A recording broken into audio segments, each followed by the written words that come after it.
Hey guys, it's Melissa here from Reiki with Melissa. I wanted to talk to you today about body image. This came to me because so many people that I work with have been talking about dieting. You know, they've all started New Year's resolutions, and their resolutions are to lose weight, and they're all choosing different methods to do it, right? Some people are doing Weight Watchers and counting their points, and some people are actually using the Instant Pot that they got for Christmas, because there's a person on Instagram who lost a lot of weight using them, and so they're following this person and trying to use all of these dieting methods. She has a cookbook out there. So I think it's called Instant Loss or something like that.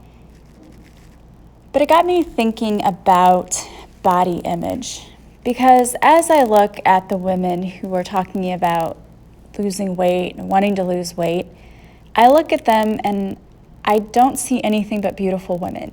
And I don't feel like there's anything wrong with them or that they need to lose weight.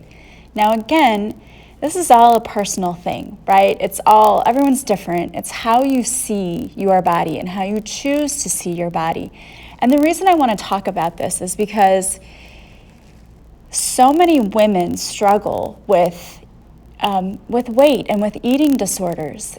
And the thing is, if we really were to get to the heart of the issue, it doesn't really have anything to do with weight at all. Normally, when we put on weight and we're struggling with it and we have problems with it, it almost always boils down to some kind of an emotional thing or to things that were said about us when we were young. And I'm going to relate a story myself. This is what happened to me when I was younger, because I want you to understand what I'm talking about and the message that I'm trying to convey to you.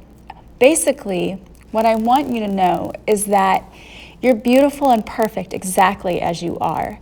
And you might look in the mirror and try to pick out every flaw you have. You know what? That's normal. We all do that. But you've got to stop doing that.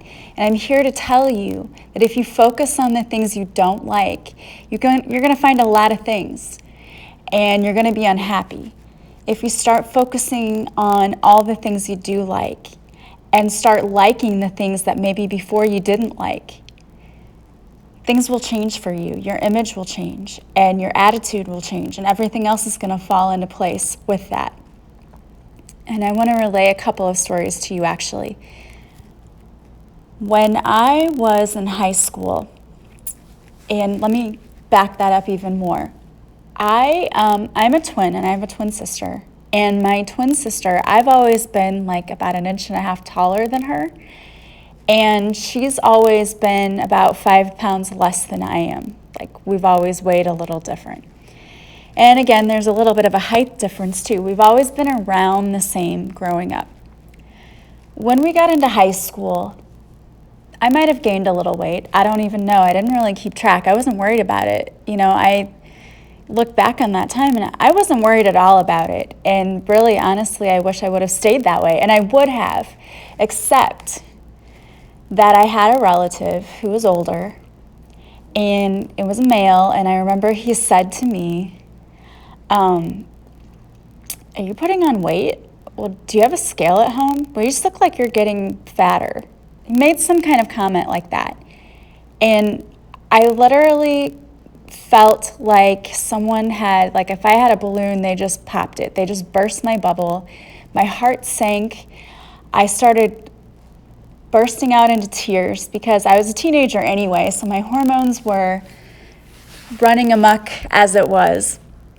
And then for him to make that comment that I was getting fat, and I was not fat, just so you know. At my biggest ever, I've weighed 130 pounds. Now I'm short, so that kind of weight on me does look a little different, but I never ever have I ever considered myself to be fat. And I did at that time after he said that. And this is the reason I say that. I'm not like bragging, and I'm not doing that. I'm not. I'm just telling you that I had a normal frame. I was normal. I was not like super skinny or anything like that, but I was what I would consider to be normal and healthy. And the reason that I say this is that so many people, what they consider to be normal isn't normal. and what they consider to be healthy isn't healthy. Being so skinny that, you weigh like 70 pounds, that's not necessarily healthy or normal. It depends on each person. Every person is different. Every body type is different. So for you to be compared to somebody else is ridiculous. Like, stop doing that. Stop comparing yourself. We're all different. Our bodies process things differently. We can't compare ourselves to others, okay? So that's the first thing. So I was what I would consider myself to be a normal weight. Was I a little bigger than I was before? Maybe. I don't know. I don't even know what I weighed back then. And I still don't weigh myself until I go to the doctor, because I feel like that is a ridiculous thing to keep constantly doing that. I know by how my clothes feel, and I know that I try to keep a regular, healthy workout routine, and I also try to watch what I put into my body. Am I perfect? No. Do I eat crap? Yes, I do. I'm human. But I just I don't worry about saying, I'm not going to do this, I'm not going to do this, I'm not going to do this. I just try to do everything in moderation. That's kind of the motto that I live by, is just to do everything in moderation. Don't go overboard one way or the other on anything. So after this man told me that I was fat, and you may not even have said that word exactly, but that's what I heard in my head, right? With teenage girls, that's what you hear. And I was devastated, and this happened to be on Christmas Eve. And I happened to have to go back to a party where there was tons of food, right? Good food that I would have wanted to eat because it was Christmas Eve and everyone's celebrating, and that's what you do. And I could not eat because I was so depressed and shocked and hurt and angry and all of those emotions. And from that time, I paid attention to everything somebody said about me. I started watching what I ate, and now I still, to this day, have to fight this urge of giving a crap what I eat, because I'll have this inner voice that's like, you shouldn't eat that. But I know that it's not my voice.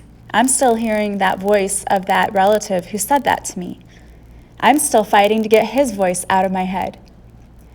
And not only do people say stupid things, that was an ignorant thing to say. Not only do people do that, can you tell I'm still a little upset about it? Maybe I need to forgive him. I'm just kidding. I'm kidding. No, it is upsetting when people say things that are rude and are none of their business.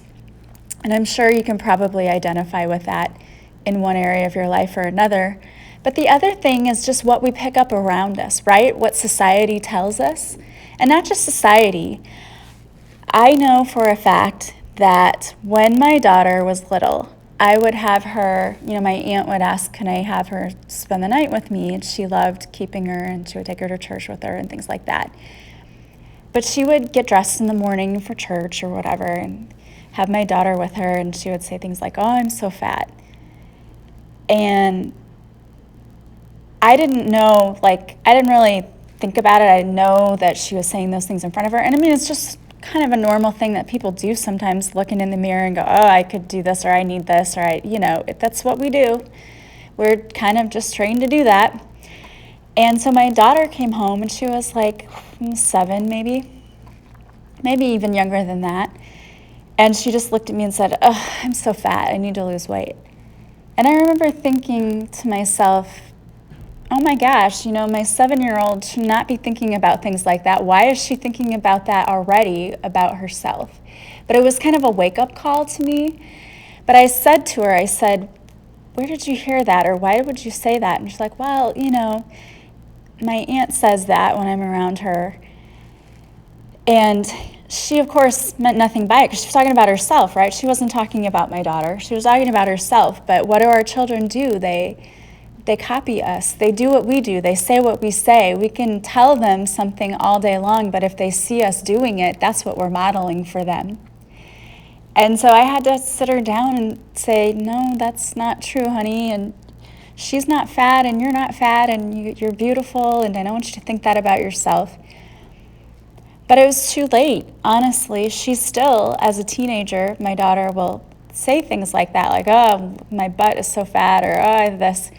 And her other grandma says things like that too when she's around her. So we don't even realize like what we're saying in front of our children that are influencing us. But it's not even just us. You can totally have a wonderful image of your own body and say that in front of your kids, but they're going to go out into the world and guess what's blasted everywhere, right?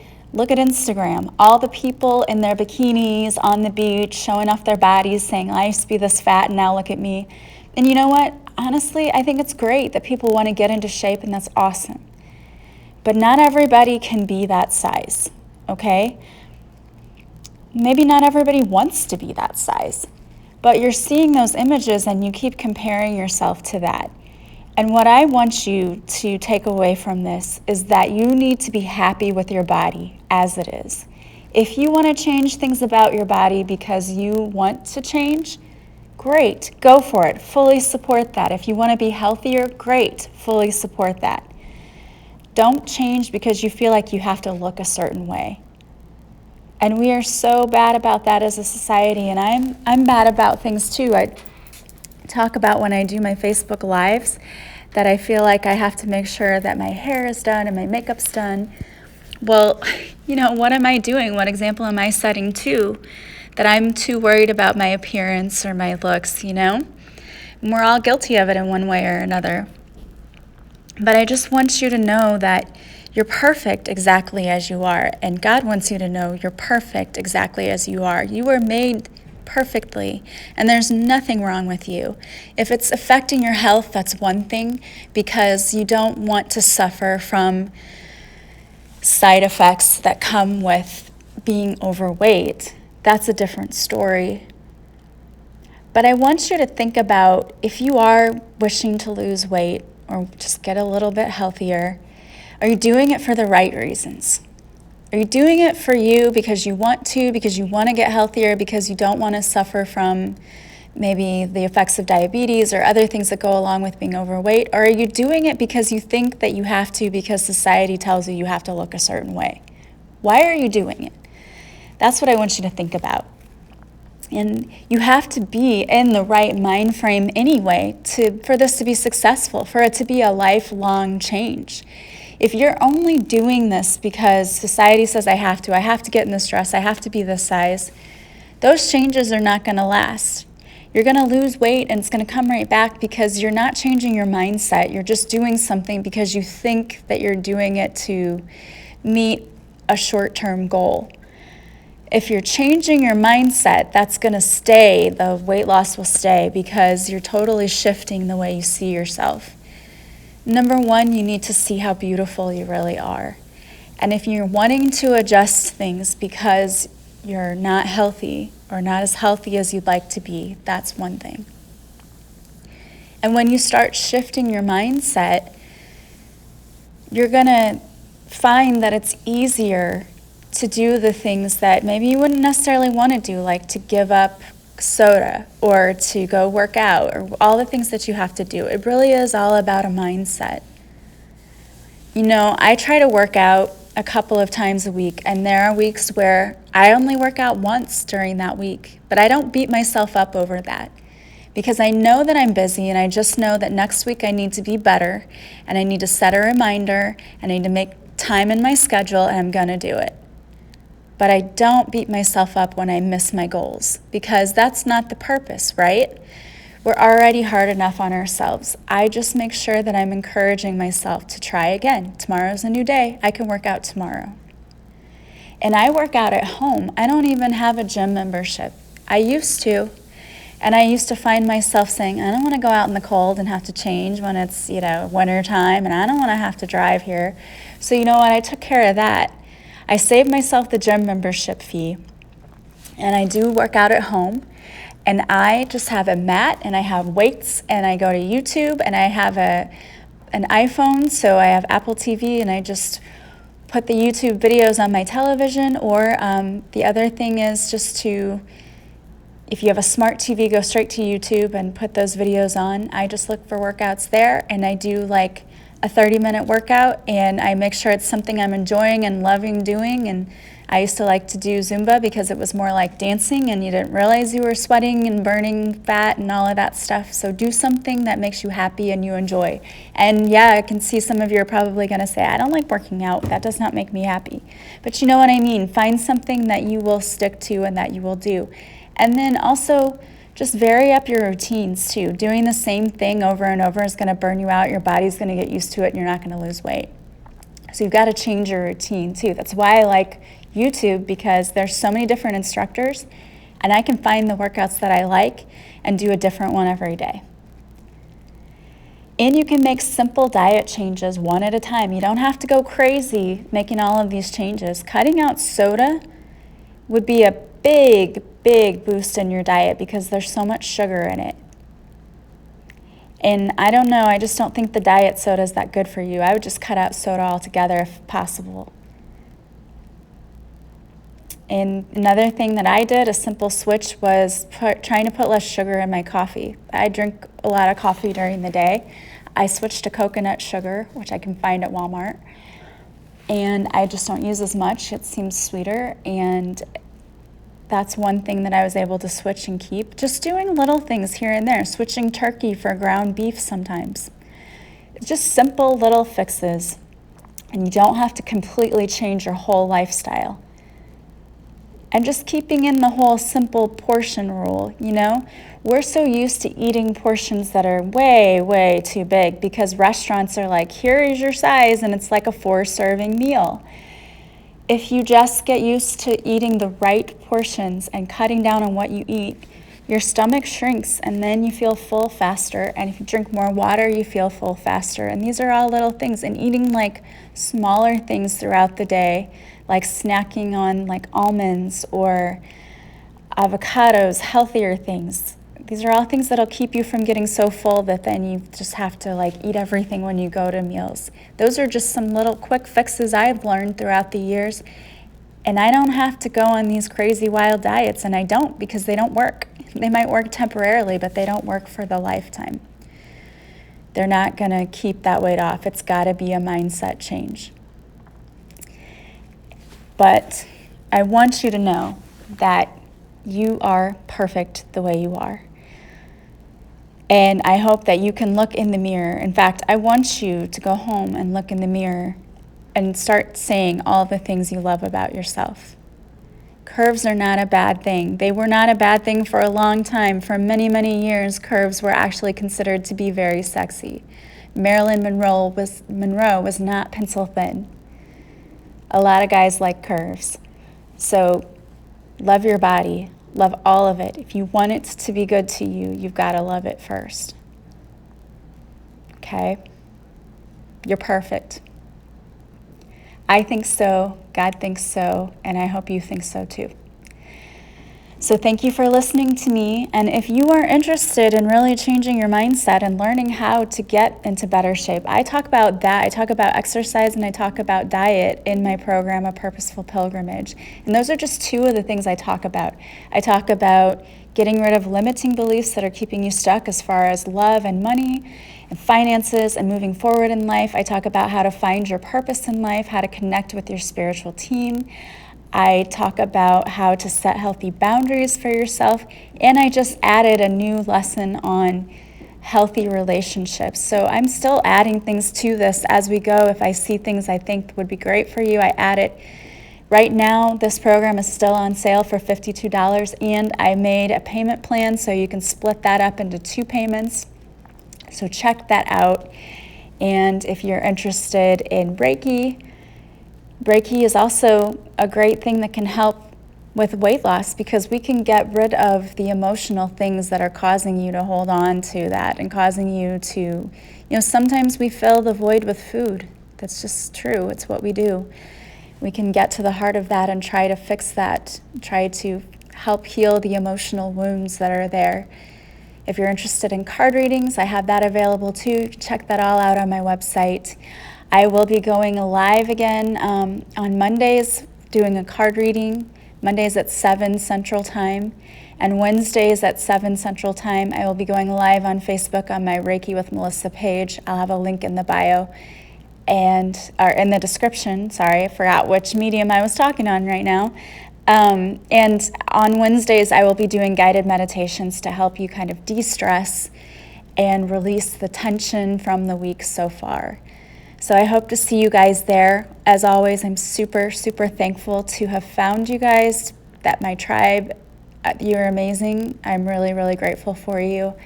If you like my podcast, please share it with others so we can build our tribe. We can help as many people as possible. And I hope you have a fabulous day. I will be talking to you again soon. Until then, I am sending you so much love and light. See you tomorrow.